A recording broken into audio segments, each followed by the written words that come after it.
Kang, kopi Kang. Kang kopi. Kopi Kang. Kopi apa Kang? Tadi dulu deh Kang. Mengapa Udah sih baca Kang? berita belum nih? Berita apa lagi? Yang lagi baru-baru ini. Baru apaan? Kayak Sama kopi. kemarin LGBT. Iya. Sekarang lagi panas-panasnya nih Kang. Apaan tuh? Ini Kang, aduh sertifikasi DAI. Ya Allah, ada Sertifikasi DAI. Udah bayar. pernah denger ya beritanya?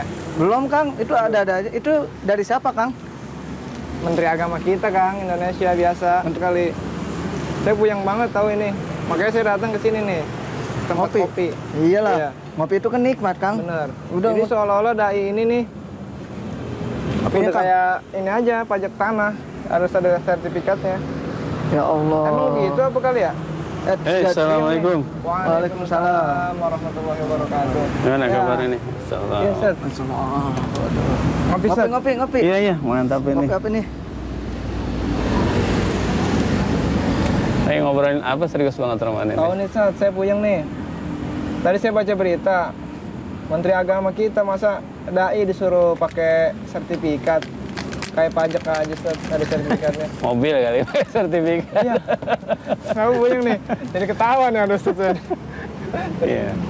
Aduh. Yang bikin pusingnya apaan? Bikin puyengnya? Iya, Set. Jadi saya bingung aja, Set. Namanya masa orang dakwah gitu Iya, perlu makasih. harus bikin sertifikat. Ah, Nanti dia ketika dia pengen dakwahin temennya yang menyebur ke jurang, masih bikin sertifikat dulu baru dakwah. Gimana itu, Set? Saya bingung tuh. Aduh. Perlu pencerahan ini kita, makanya di warung kopi ini kita ngobrol. Iya. Set. Iya, dari tadi butuh kopi deh kayaknya. Iya nih. Iya. Butuh Alhamdulillah nih. pencerahan. Ngedumel aja dari tadi soalnya, saya juga bingung kata saya ini kenapa orangnya Iya kata nih, saya. Set. Iya, enaknya ngobrol-ngobrol ngopi tapi tidak ngalor ngidul ya gitu. Benar-benar. Di samping kita ngopi, tapi juga memperkuat tali silaturahmi dan juga menambah wawasan baru. Minimal kita tahu terhadap fakta-fakta terbaru yang terjadi di sekitar kita, baik berkenaan dengan kebiasaan masyarakat ataupun keluarga, atau yang lebih perlu kita sikapi lagi adalah berkenaan dengan setiap kebijakan atau statement yang lahir dari para pemangku kebijakan. Iya, iya, Set. Nah, kalau nggak salah kan berkenaan dengan sertifikasi DAI itu kan keluar dari buah pikirannya Menteri Agama ya. Iya, benar, Set. Nah, sebetulnya yang membuat kita harus membuat antum pusing itu apa sih? Sertifikasinya atau ada hal lain? Dua-duanya, Set. Jadi ceritanya dia mau jadi dai, cuman kan Aduh, kalau gitu. kayak sertifikasi tuh Iya, saya bingung, ribet Set. kata dia puyeng lah kata saya. Iya. Kata dia gitu, makanya nggak jadi dia jadi dai nya kayaknya. Mana dakwah mah katanya, kata guru saya wajib setiap muslim, Set. Iya. Aduh, mana saya takutnya begitu, Set, namanya suruh bikin sertifikat mah Iya. takut ribet aja gitu, Set. Ngurus KTP aja saya ribet, apalagi nih ngurus dai, mana suruh pasti disuruh hafalan sebagainya ya. Iya, ada syarat-syaratnya ya kan ya. Dan kalau ngurus sertifikatnya harus ke sana, ke Kementerian Agama atau harus kemana? Kurang tahu juga, Set. Ah. Makanya, aduh.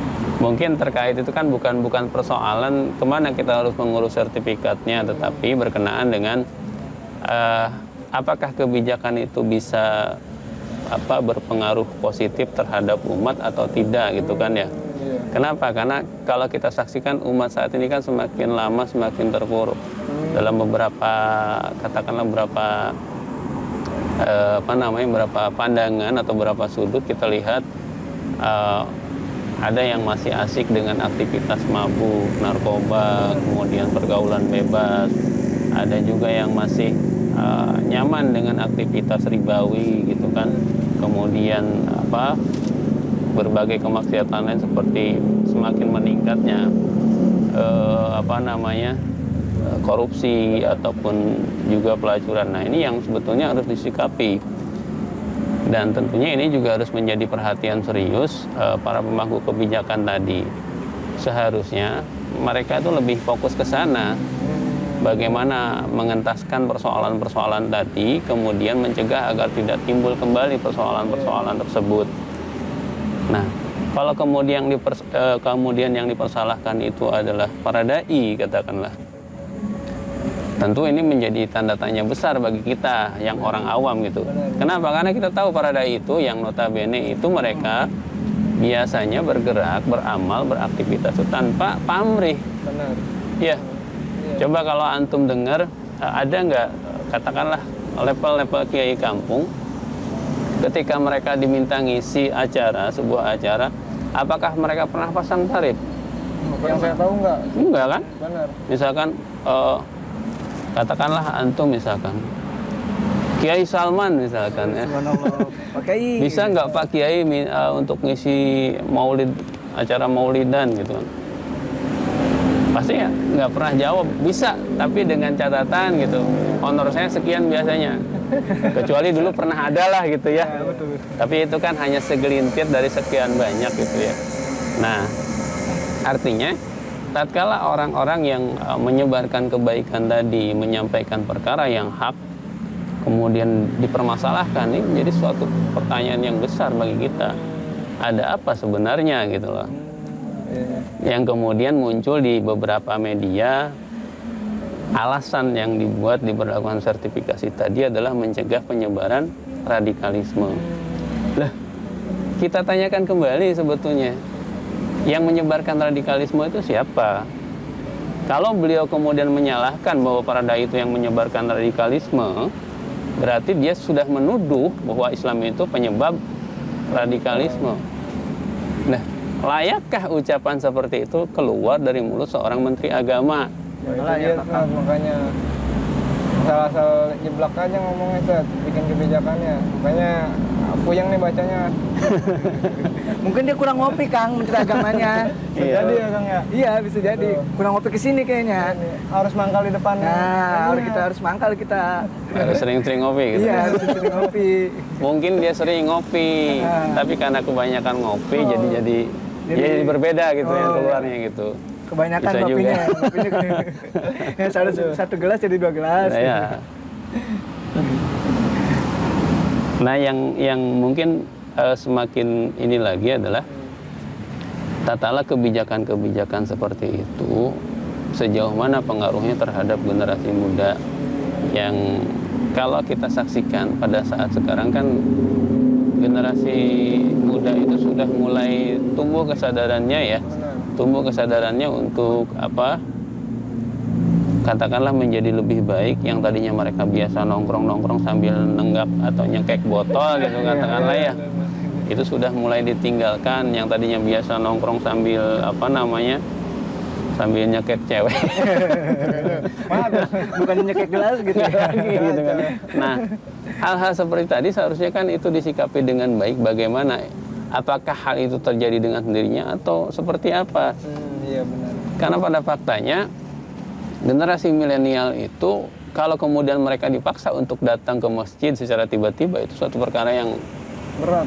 bukan hal yang mudah gitu. Maka harus ada proses bagaimana para dai ini ya yang belum mendapatkan sertifikat itu bisa terjun ke tengah-tengah mereka.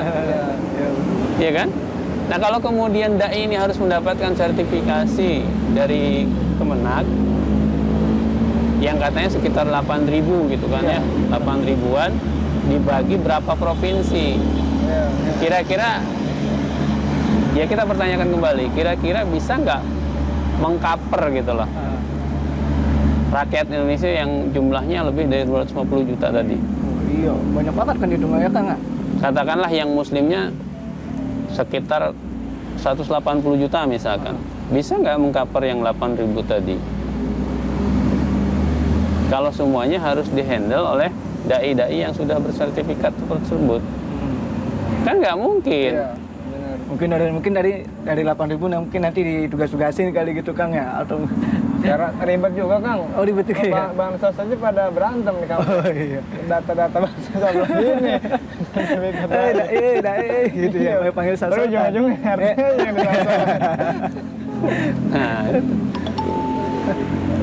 Nah, di situ makanya ketika kebutuhan itu kebutuhan umat itu demikian besar, seharusnya bagaimana ya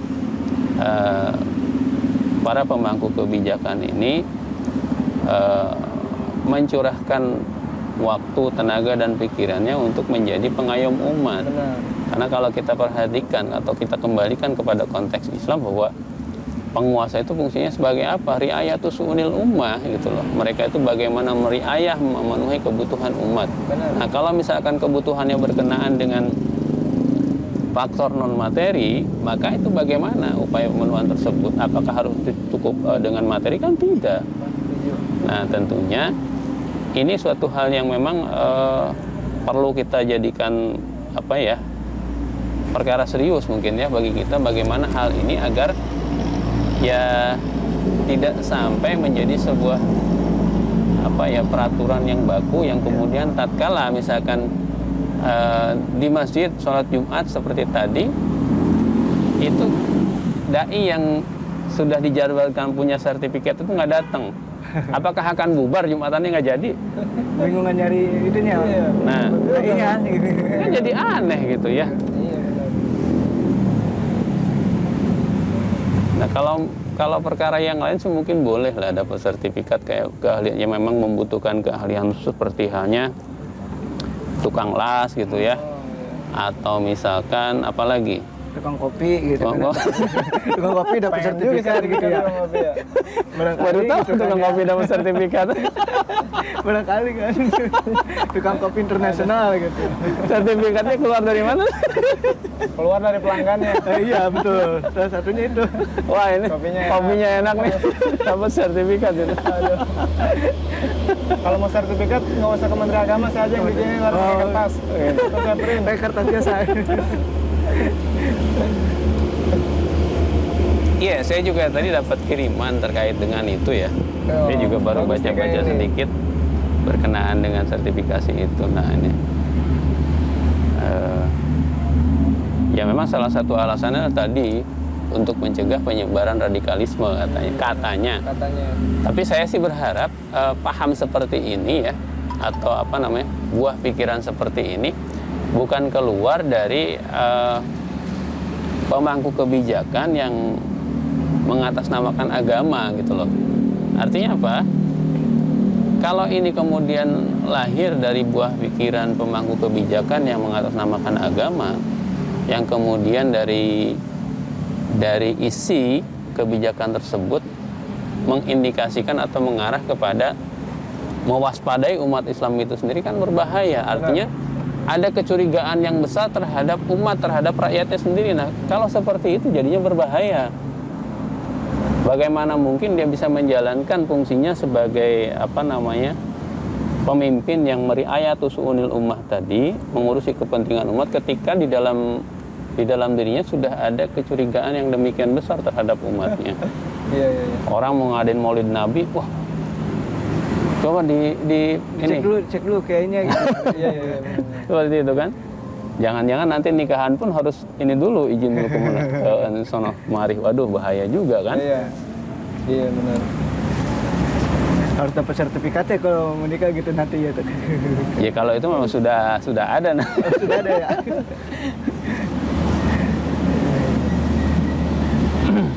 Tapi tadi Kang itu kan tadi ada pertanyaan, kan ada jawabannya tentang radikalisme gitu ya kan. Terus apa sih hubungannya antara dai ini dengan radikalisme ini gitu kan? Saya juga masih bingung itu. Hubungannya apa Itu gitu? kayak anak-anak kecil di masjid dikatain radikal ya. Iya. Saya juga nggak tahu Anak radikal kecil itu yang apa. ngumpul di masjid, gitu kan. Ustaz. hubungannya. Gimana tuh pendapat Ustaz? Saya ingat dulu waktu masih kecil, ya umur 8 tahun ke atas lah ya. Kalau di bawah 5 tahun saya kurang ingat gitu. Nah, kebiasaan saya setelah asar, karena saya tuh waktu pagi saya sekolah di SD negeri, siang sampai sore saya di madrasah. Pulang dari madrasah kan udah menjelang maghrib, itu sholat maghrib di masjid. Setelah itu di masjid ada pengajian. Waktu itu masih juz amma lah, belum ada ikro ya zaman saya. Nah, kalau kemudian hal seperti itu ya, kebiasaan anak-anak ngumpul di masjid untuk belajar Al-Quran, belajar Islam, dikatakan bibit-bibit radikal. Dan memang yang dikehendaki generasi yang akan datang seperti apa? Generasi yang jauh dari Islam, yang tidak paham cara sholat sama sekali, itu yang diinginkan. Apalagi kemudian dai-dai yang menyampaikan ajaran-ajaran Islam tadi dicurigai sebagai biang, ya, atau sebagai agen-agen yang menyebarkan paham radikalisme. Ini kan berbahaya sekali. Sampai kemudian istilah good looking lah. Kemudian diplesetkan kan sama netizen jadi god.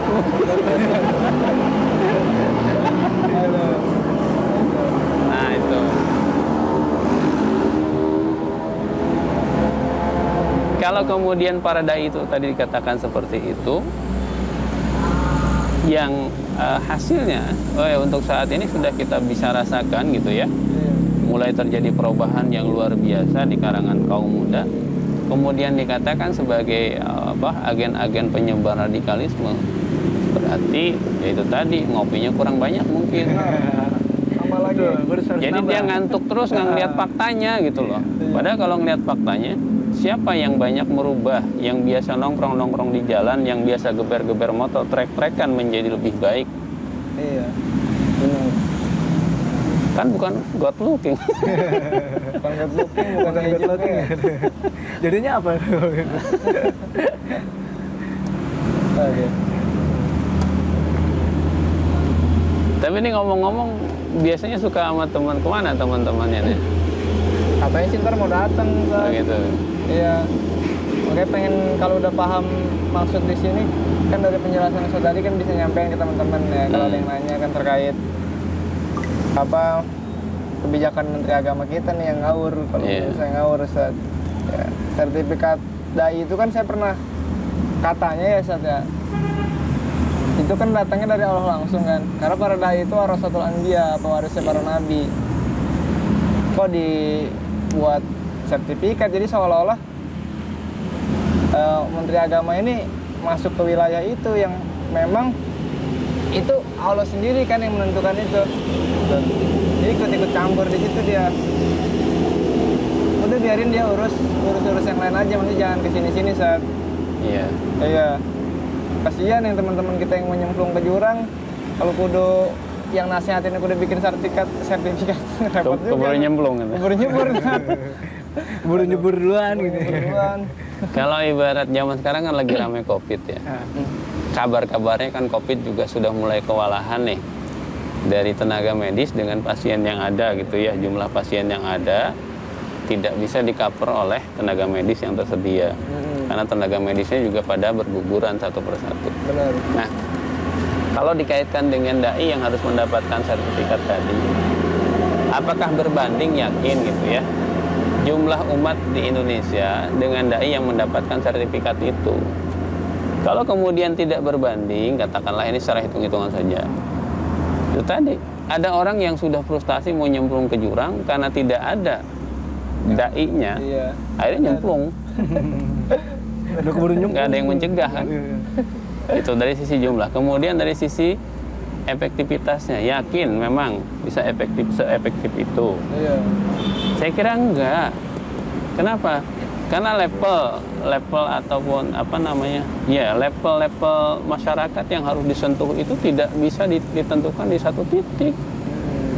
Apakah yakin anak-anak tongkrongan bisa tersentuh dengan dai yang mendapatkan sertifikat itu? Apakah yakin orang-orang yang ada di pelosok yang jauh dari katakanlah media teknologi bisa tersentuh oleh dai-dai yang sudah mendapatkan sertifikat? Kenapa? Karena biasanya orang-orang yang sudah mendapatkan sertifikat itu jual mahal, bro. Benar. Serius. Gua nggak mau dapetin proyek atau ngerjain proyek itu. Kenapa? Ya, becek, gajinya kecil gitu kan, bonusnya nggak ada. Iya. Nah, kira-kira seperti itu. Iya, benar. Tapi kalau yang tidak mendapatkan sertifikat itu sudah terbukti. Mereka tanpa pamrih melakukan itu. Benar. Kita sebut saja yang ada di Papua. Dapat gelar Ustadz Sabun Mandi gitu. Apakah ada yang bayar? Kan nggak ada. Bahkan sampai dia harus terkena anak panah. Nggak ada yang bayar gitu kan. Nggak dapat sertifikat pula. Tapi sejauh mana perubahan yang terjadi di sana gitu kan. Benar. Itu luar biasa. Luar biasa. Nah, jadi memang ada ada kemungkinan besar ada faktor tertentu yang mempengaruhi sehingga lahirlah buah pikiran berkenaan dengan sertifikasi dai ini. Oh iya. Nah, kalau kita perhatikan lagi, sebetulnya siapa sih yang diuntungkan jika memang betul sertifikasi dai ini akan diwujudkan? Umat Islam?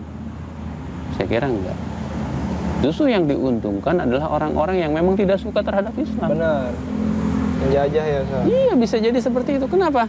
Karena bisa jadi dai-dai yang mendapatkan sertifikasi itu diarahkan ketika menyampaikan pengajaran-pengajaran Islam yang sesuai dengan apa yang mereka kehendaki. Artinya, tatkala ada dai yang kemudian menyampaikan ajaran Islam yang tidak sesuai dengan kehendak penguasa, dengan adanya undang-undang sertifikasi seperti ini, itu akan dapat dengan mudah diciduk dengan alasan dia tidak mendapatkan sertifikat, ilegal, kan bahaya. Iya juga, bahaya. Iya kan? Kalau kita pergi ke suatu negeri menetap di sana, pasti akan dikatakan warga yang ilegal. Kan gak enak banget. Iya, iya. Di negeri sendiri kita menyampaikan apa yang diperintahkan oleh Allah dikatakan ilegal. Masya Allah. Subhanallah. Iya. Dan bukan menutup kemungkinan nantinya akan ada sanksi terhadap dai yang memang memaksakan diri, kasarnya gitu, tanda kutip, Iya, iya. menyampaikan ajaran Islam. Saya terima kasih banyak ini atas pencerahannya, Ustaz. Ya, saya juga terima kasih banyak nih, Iya. udah dapat kopinya nih. Iya. Minum lo kopinya. Jadi hilang nih Oh, goyangnya, Ustaz. iya. Iya, dapat kopi juga, dapat pencerahan juga nih. Ya. Syukron ya, Ustaz ya.